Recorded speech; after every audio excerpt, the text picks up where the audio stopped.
Hello friends, तपाईहरुलाई स्वागत छ नेपाली होम कुकिङ च्यानलमा। आज हामी चना चटपटी बनाउन गइरहेछौं। ल सुरु गरौँ है त। सुरुमा मैले कालो चना लिएको छु, धनिया, काँचो खुर्सानी, प्याज, कागती, क्याप्सिकम, टमाटर, आलु, दालमोठ र लास्टमा भुजा लिएको छु। र मसलाहरुमा कश्मिरी पाउडर, रातो धुलो खुर्सानी, चाट मसला र जिरा पाउडर।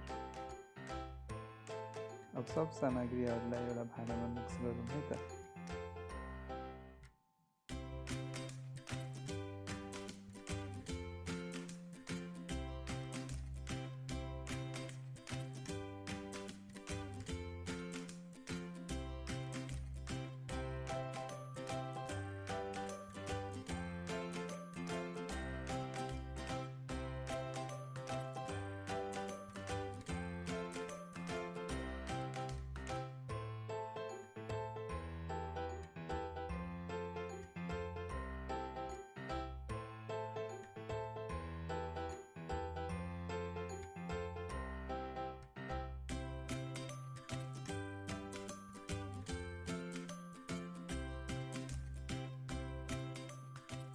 मैले चाहिँ भुजा लास्टमा हालेको छु, नहोस् भनेर है त।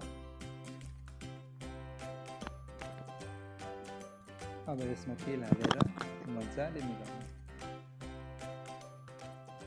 मैले चाहिँ नुन र आलु बिर्सेको थिएँ, त्यही भएर लास्टमा हाल्दैछु। तपाईहरुले सुरुमै हाल्नु होला है त।